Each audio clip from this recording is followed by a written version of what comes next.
আসসালামু আলাইকুম। আজকের ভিডিওটা মূলত হচ্ছে যে অনেকে রিকোয়েস্টে যে অনেকেই কমেন্টে জানাচ্ছেন যে আপনাদের ফেসবুক আইডি হ্যাক হয়ে গেছে, কিভাবে রিকভার করবেন, অথবা পাসওয়ার্ড চলে গেছে কিভাবে রিকভার করবেন। সেই জিনিসটা নিয়ে আজকে আমি কথা বলবো। প্রথমে আসি যে আপনি যদি আপনার ফেসবুকের পাসওয়ার্ড ভুলে যান, অথবা ফেসবুকের পাসওয়ার্ড ধরেন যে কাজ করছে না, মানে আপনার পাসওয়ার্ডটা কেউ চেঞ্জ করে ফেলেছে, সে যদি আপনার ইমেল আইডি এবং আপনি যে মোবাইল নাম্বার টাইপ করেছিলেন সেটা যদি চেঞ্জ না করে, তাহলে সেক্ষেত্রে আপনি ওই অ্যাকাউন্টটা কিভাবে হ্যাক করবেন সেই প্রসেসটা আমরা প্রথমে দেখবো। আমি একটা ট্রায়াল বেসিস অ্যাকাউন্ট দিয়ে আমি চেক করেছি। আপনারা অবশ্যই আপনাদের যে পাসওয়ার্ডটা ভুলে গেছেন সেইটা দিয়ে ট্রাই করবেন। আমি এখানে একটা ট্রায়াল বেসিস অ্যাকাউন্ট দিয়ে দেখাচ্ছি।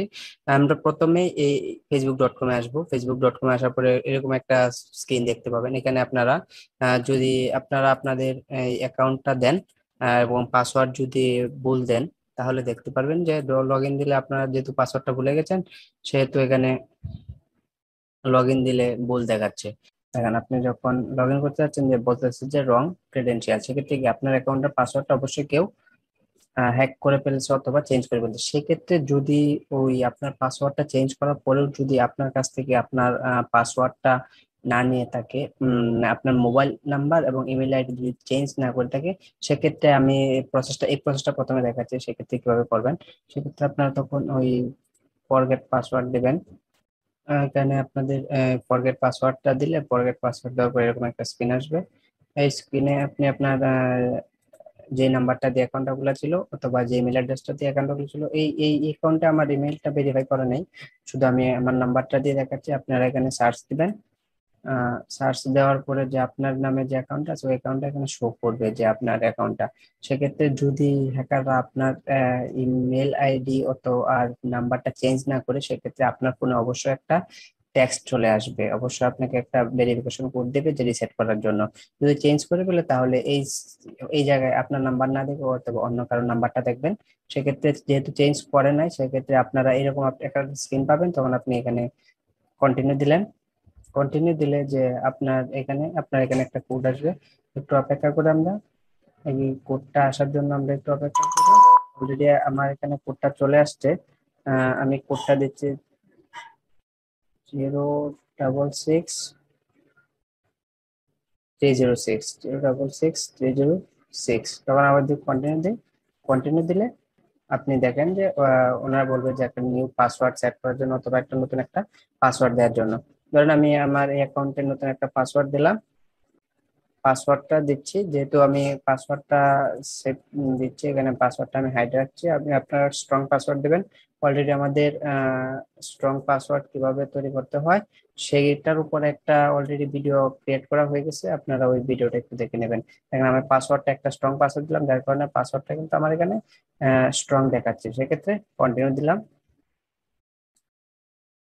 কন্টিনিউ দেওয়ার পরে কিন্তু যে আমাদের যে আগের যে অ্যাকাউন্টটা ছিল, ওই পুনরায় আমার যে পাসওয়ার্ডটা চেঞ্জ করে দিয়েছিল সেই পাসওয়ার্ডটা আমরা আহ, আবার চেঞ্জ করে পুনরায় আমরা আমাদের অ্যাকাউন্টটা ফেরত পেলাম। সেক্ষেত্রে আপনার এখানে কাজ হচ্ছে যে আপনি কি এখন যে ডিভাইস গুলোতে আপনার অ্যাকাউন্টটা লগ ইন করা আছে ওই ডিভাইস গুলো রাখবেন, নাকি সবগুলা লগ আউট দিয়ে দিবেন। সবগুলো লগ আউট দিতে চাইলে এখানে লগ আউট দিয়ে দিবেন। এখন বলি যে আপনি যে আপনার যে কারণে আপনার অ্যাকাউন্টটা হ্যাক হয়েছে, হয়তো বা আপনার ফোন নাম্বারটা কেউ জানে অথবা আপনার নাম্বার গুলা কেউ জানে, সেক্ষেত্রে যার সমস্যার কারণে হ্যাক হয়েছে, সেক্ষেত্রে আপনারা অবশ্যই আপনার অ্যাকাউন্টে টু ফ্যাক্টর অথেন্টিকেশনটা অন রাখবেন। আমি গত পর্বে টিপস সোশ্যাল মিডিয়া সিকিউর নিয়ে কিভাবে সিকিউর রাখতে হবে সেটার উপর একটা ভিডিও টিউটোরিয়াল দিয়েছিলাম। আমি এখানে দেখিয়ে দিচ্ছি যে আপনার সেটিং থেকে কিভাবে গিয়ে আপনারা কাজটা করবেন। আপনারা প্রথমে যাবেন, কম্পিউটারের সেটিং এ যাবেন, সেটিং এন্ড প্রাইভেসিতে গেলে আপনার সেটিং পাবেন। সেটিং এ যাওয়ার পরে আপনারা এখানে সেটিং ট্যাব নামে অপশন পাবেন, security and log in. Security and log ইনে আপনারা যদি দেখতে পাচ্ছেন, যেখানে আপনারা দেখতে পাবেন যে আপনার কয়টা ডিভাইসে লগ ইন করা আছে, এবং এখান থেকে পাসওয়ার্ড চেঞ্জ করতে চান, এই চেঞ্জ পাসওয়ার্ডে দিবেন। ইনফরমেশন যদি সেভ করে রাখতে চান, সেভ লগ ইন ইনফরমেশন দিতে পারেন। এখানে আপনারা আসবেন যে two factor authentication, use two factor authentication, এখানে এডিট দিবেন। এডিট দেওয়ার পরে আপনারা এখানে এই যে আপনারা যে অপশন গুলা পাবেন, যে অথেন্টিকেশন অ্যাপ আপনার যদি কোনো অ্যাপস এর মাধ্যমে অথেন্টিকেশন করতে চান, যে অ্যাপসে আপনারা ইন্টিগ্রেট করে রাখবেন আপনার অ্যাকাউন্টটা, ওই অ্যাপসে একটা কোড যাবে, তখন ওই অ্যাপস এর যে কোডটা দিলে আপনাকে লগ ইন করার পারমিশন দেবে। আর যদি আপনার টেক্সট মেসেজ রাখতে চান, যেহেতু আমাদের অনেকেই টেক্সটেই ব্যবহার করি, তো সেক্ষেত্রে আমরা এখানে ইউজ টেক্সট মেসেজটা দিব। টেক্সট মেসেজটা দেওয়ার পরে এখানে আমাদের নাম্বারটা আসবে, এবং যদি আমরা নতুন নাম্বার অ্যাড করতে চাই, ওই নাম্বারটা দিতে চাই, ওই নাম্বারটা দেওয়ার অপশন আসবে। তখন আমরা এই নাম্বারে দিতে চাচ্ছি কন্টিনিউ। কন্টিনিউ দেওয়ার পরে আপনার ফোনে আবার একটা কোড আসবে। অলরেডি দেখেন যে আমি যখন কোডটা দেওয়ার সাথে সাথে যখন কন্টিনিউ দিলাম, তখন কিন্তু আমার এই যে টু ফ্যাক্টর অথেন্টিকেশনটা অন হয়ে গেল, ডান দিলাম। এখন যদি আমি আমার ডিভাইসটাকে এই যে আবার এখান থেকে অফ করতে চাইলে এখানে টার্ন অফ করে দেবো। এখন যদি আমি যে লগ আউট করে আবার লগ ইন করি, দেখবেন যে আমার এখানে একটা পাসওয়ার্ড চাচ্ছে, অথবা আমার এখানে যদি আমি লগ আউট দিলাম, লগ ইন করলাম, তখন আমি যে আমার যে পাসওয়ার্ডটা ছিল, আর যদি এটা দিই, তাহলে দেখবেন যে লগ ইন করার জন্য আমাকে দিবে না, লগ ইন করার জন্য অবশ্য একটা কোড চাচ্ছে। যেহেতু আমার এখানে অলরেডি পাসওয়ার্ডটা ক্যাশ করা ছিল, যার কারণে এটা আসেনি। আমি এটা পরে দেখাচ্ছি। এটা আপনার এই টু ফ্যাক্টর অথেন্টিকেশন অন করার পর ডিভাইস থেকে লগ ইন দিয়ে ডিভাইসের ক্যাশটা ক্লিয়ার করে নেবেন, তাহলে পরবর্তী যখন লগ ইন করবেন তখন এই অপশনটা আবার আসবে। যে এখন আসে যে যদি আমার অ্যাকাউন্টটা হ্যাক হয়ে যায়, সেক্ষেত্রে আমার কাজটা কি হবে। আমি এখানে একটা লিংক দিলাম, এই লিঙ্কটা ডেসক্রিপশন বক্সে দেওয়া থাকবে। আপনারা এই লিঙ্কে ঢুকে সরাসরি মাই অ্যাকাউন্ট ইজ কম্প্রোমাইজড এখানে ক্লিক করবেন। এখানে আপনার যে ডেস্কটপটা আসবে, সেখানে অলরেডি যেহেতু আমার অ্যাকাউন্টটা লগ ইন করা, এর জন্য সমস্যা করতেছে। আমি এখানে লগ ইন, এই এই স্ক্রিনটা আসছে। এখানে আপনারা দেখবেন যে এখানে আপনার কি হচ্ছে, যে আপনার সামন else goat into my account without permission, আমার পারমিশন ছাড়া আমার অ্যাকাউন্টটা কেউ অ্যাক্সেস নিয়ে নিছে।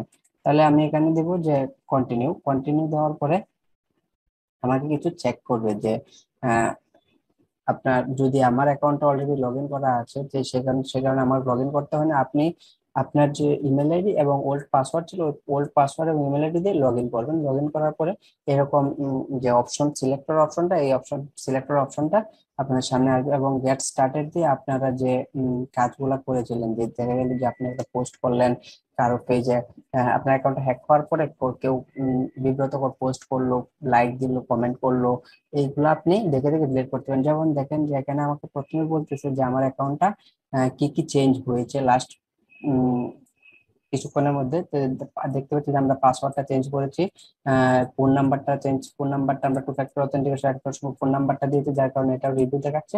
Selective user name, selective user name আপনার যদি এখানে দেখা যাচ্ছে যে ইউজার নেম অনেক সময় চেঞ্জ করে, দেখা যাচ্ছে যে এই যে দেখেন পাসওয়ার্ডটা আপনি এখান থেকে, যেহেতু আপনার অ্যাকাউন্টটা অলরেডি পাসওয়ার্ড অন্য কেউ চেঞ্জ করে নিয়েছে, সেক্ষেত্রে পাসওয়ার্ডটা যদি আপনি চেঞ্জ করে দিতে চান, তাহলে পাসওয়ার্ডটা চেঞ্জ করে দিতে পারবেন এখান থেকে।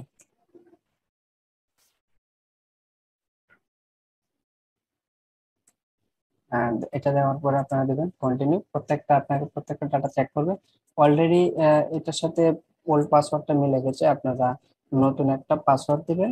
নতুন একটা পাসওয়ার্ড দিয়ে ট্রাই করবেন, আর আগের পাসওয়ার্ডটা দিবেন না, কারণ আগের পাসওয়ার্ডটা দিলে অলরেডি ওইটা ফেসবুকের ডাটাবেসও আছে, আবার হ্যাকারের ডাটাবেসও দেয়া, তার কারণে অনেক সময় এটা ইনফরমেশন ভুল দেখাবে। দেখা যাচ্ছে কি যে ওরা যখন হ্যাক করলো আপনার আইডিটা, তখন আপনার নাম্বারটাও ছিল, ওদের যে নাম্বারটা, ওই নাম্বারটা অ্যাড করে দেওয়া ছিল। আপনি এখান থেকে চাইলে আপনি এখান থেকে নাম্বারটা ডিলিট করতে পারবেন। সেক্ষেত্রে আপনাকে সিলেক্ট করার অপশন, যেহেতু আমার একটা নাম্বার, সেক্ষেত্রে আমি আর ডিলিট করলাম না, স্কিপ দিয়ে দিলাম।